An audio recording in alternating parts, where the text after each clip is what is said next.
안녕하세요, 이호진 변호사입니다. 오늘은 좀 야외로 나왔어요. 여기 어디냐면 올림픽 공원입니다. 올림픽 공원. 저 처음 와봤어요, 올림픽 공원. 근데 가을을 맞아가지고 제가 좀 밖에 나와서 좀 촬영을 해볼까 싶어서 밖에 나왔고요. 낙엽이나 이런 것들이 정말 너무 예쁩니다. 이렇게 올림픽 공원 잘 해놨는지 몰랐어요. 아무튼 너무 좋고 정말 가을이라는 생각이 확 듭니다. 그냥 마냥 놀고 싶지만 저희 오늘 할 얘기는 또 해야 되겠죠. 오늘은 어떤 거 말씀드리려고 하냐면 학교폭력위원회에서 조치 받은 다음에 불복하는 거 있죠. 불복하는 방법 중에 행정심판과 행정소송이 있죠. 이 두 가지에 대해서 한번 제가 간단하게 이야기를 해보고 어떤 상황에서 어떤 걸 하는 게 좋은지 한번 좀 이야기를 해보려고 합니다.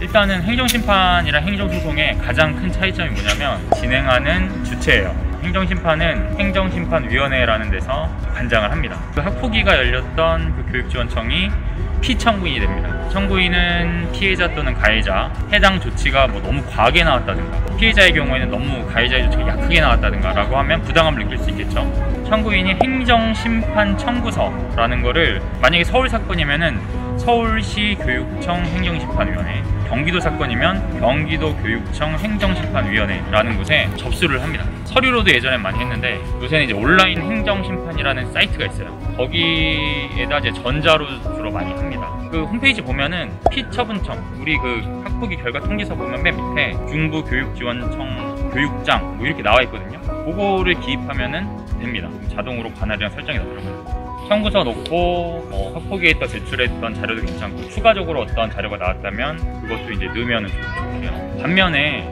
행정소송 같은 경우에는 말 그대로 행정법원, 말 그대로 판사님이 재판하는 거예요. 행정소송을 진짜 하는 거예요. 그러면 이제 행정심판 청구서가 아니라 소장을 제출하는 겁니다, 법원에. 가해자 학생인 경우 전학 처분이 나왔어요. 과하다고 생각되는 경우에는 원고가 내가 되고, 피고는 마찬가지로 그 징계 조치 내린 교육지원청 교육장이 됩니다. 그때 이제 원고 피고죠. 아까처럼 청구인 피청구인이 아니라. 두 번째는 기간이 좀 달라요. 행정심판 같은 경우에는 행정심판 청구서 접수로부터 결론 재결 나올 때까지, 재결이라고 하는데 3개월 정도 걸립니다. 3개월 정도. 근데 이제 행정소송 같은 경우에는 짧으면 6개월에서 8개월, 길면은 1년까지도 봅니다. 이제 재판 같은 경우는 피청구인 측이 얼마나 치열하게 다투냐에 따라 여러 가지 또 증거 방법들이 동원되기 때문에 이게 소송이 좀 길어지려면 계속 길어질 수가 있습니다. 그래서 기간이 좀 그렇게 다르다. 또 이제 조금 유의미하게 다를 수 있는 거는 행정심판 같은 경우는 비용이 전혀 안 듭니다. 세금으로 그냥 합니다. 운영합니다. 행정소송 같은 경우에는 소장의 인지세나 성달료 이런 것들이 기본적으로 들고,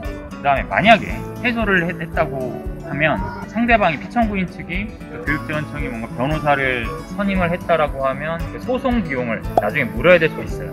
해소한 경우. 행정심판 같은 경우에는 내 청구가 기각돼도 나한테 금전적으로 불이익은 전혀 없습니다. 근데 행정소송 같은 경우에는 해소할 경우에 발생할 수도 있다.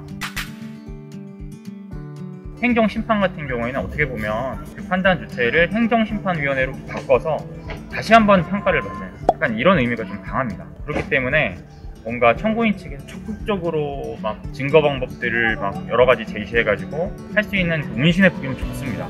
다시 한번 판단 기간을 바꿔서 한번 평가를 받아보자, 약간 이런 의미예요. 그래서 만약에 사건을 정말 치열하게 다투어야 될 경우, 허위 주장도 들어가 있고 막 서로 완전히 의견이 배치가 되고 이런 경우에는 행정소송이 좀 나을 수 있다는 장점이 있어요. 법원을 통해서 여러 가지를 볼 수 있거든요. 피청구인한테 그러한 자료들을 내놔라 라고 법원을 통해서 소명 자료를 내달라고 할 수도 있고, 그 다음에 법원을 통해서 여러 가지 기관의 사실조회 이런 것들을 할 수 있어서 좀 증거 방법을 다양화할 수 있는 측면이 있습니다. 그럼 정 안 되면 증인 부를 수도 있어요. 친구들을 증인으로 부르기 쉽지는 않은데 그래도 여타하면 선생님이나 교사나 친구들도 증인으로는 부를 수 있습니다. 왜냐하면 모두에게 증언의 의무가 있거든요. 민사소송법을 보면 사실 유무를 좀 더 치열하게 다툴 수 있죠. 행정소송. 간단하게 요약하면 행정심판은 다시 한번 판단 기간을 바꿔서 판단을 받아본다. 행정소송 같은 경우에는 완전히 이제 별도의 기관이죠. 법원은 어떻게 보면 조금 더 객관성이 있지 않나, 조금 더 법리적인 주장이 가능하고 사실 유무를 좀 따질 수 있다. 대신에 이제 지는 경우에는 약간의 금전적인 부담은 받을 여지가 있다. 이 정도로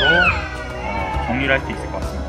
그럼 어떤 걸 하는 게 좋은가? 행정심판을 먼저 하신 다음에 이게 기각이 되면 행정소송으로 갈 수도 있어요. 그 다음에 행정심판 내가 안 해버리고 행정소송으로 바로 갈 수도 있습니다. 아주 특이한 경우에는 행정심판과 행정소송을 동시에 진행하는 경우도 있어요.